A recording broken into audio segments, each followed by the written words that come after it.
করতে গিয়ে সেনাবাহিনীর লেফটেন্যান্ট তানজিম সারোয়ার নির্জন হত্যার ঘটনায় হত্যা ও অস্ত্র আইনে চকরিয়া থানায় 2টি মামলা দায়ের হয়েছে।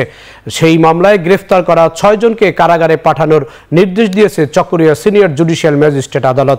এ বিষয়ে বিস্তারিত জানাতে চকরিয়া থানা থেকে সরাসরি যুক্ত হচ্ছেন সহকর্মী মনতোষ বেদজ্ঞ। মনতোষ, 2টি মামলার বিষয়ে বিস্তারিত জানাবেন।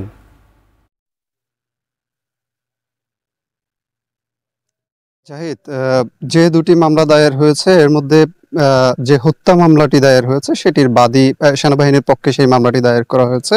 এছাড়া অস্ত্র আইনে আরেকটি মামলা হয়েছে, সেটি বাদী হয়েছে পুলিশ। মূলত তানজিম সরোয়ার নির্জন নামে লেফটেন্যান্ট তানজিম সরোয়ার নির্জন হত্যার ঘটনায় 2টি মামলা হয়েছে। এই 2টি মামলা হয়েছে চকরিয়া থানা এবং এই 2টি মামলার তদন্তকারী কর্মকর্তা নিয়োগ করা হয়েছে এখানকার পরিদর্শক তদন্ত অরূপ কুমার চৌধুরীকে।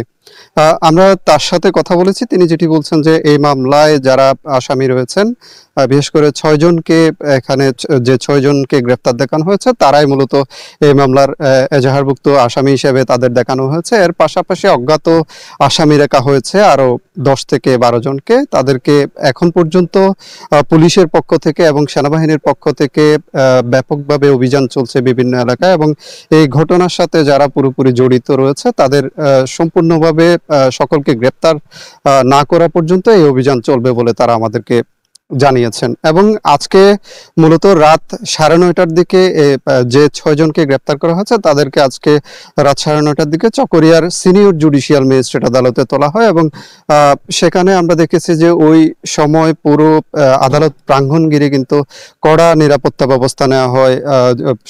সেনাবাহিনীর সদস্যরা এবং পুলিশ সদস্যরা আদালত প্রাঙ্গণ এবং আশপাশের এলাকায় অবস্থান নিয়ে পুরো পরিস্থিতি নিয়ন্ত্রণে রাখেন। এবং আমরা দেখি যে বেলা রাত 10:15 দিকে আদালতের কার্যক্রম শেষ করে 6 আসামিকে পুলিশের প্রিজন ভ্যানে তোলা হয়, এবং রাত 10:23 দিকে তাদের সেই প্রিজন ভ্যানে করে সেই 6 আসামিকে নিয়ে যাওয়া হয় কক্সবাজার জেলা কারাগারের উদ্দেশ্যে। এবং এই পুরো সময়টা কিন্তু কড়া নিরাপত্তা ব্যবস্থার মধ্য দিয়ে রাখা হয় আদালত প্রাঙ্গণ এলাকায়। এবং আমরা দেখেছি যে এই সময় আদালত প্রাঙ্গণের আশপাশে উৎসুক মানুষও ভিড় করেছেন, এবং এই যে তানজিম সরোয়ার নির্জন হত্যার ঘটনা, এটির কারণে একটি চাঞ্চল্য কিন্তু সব জায়গায় বিরাজ করছে। এবং আমরা সাধারণ মানুষের সাথেও কথা বলেছি, তারা আসলে এই ধরনের যে একটি ঘটনা সেটির কারণে আসলে হতাশ রয়েছেন। এবং এখানে চকরিয়ার কথা যদি বলি, এখানে মূলত এটি একটি অপরাধ প্রবণ এলাকা। এখানে বিশাল চিংড়ি ঘের রয়েছে, মৎস্য ঘের রয়েছে। এইসব এলাকাকে ঘিরে কিন্তু ব্যাপক সংঘবদ্ধ একটি চক্র এখানে সবসময় অপকর্মে লিপ্ত থাকে।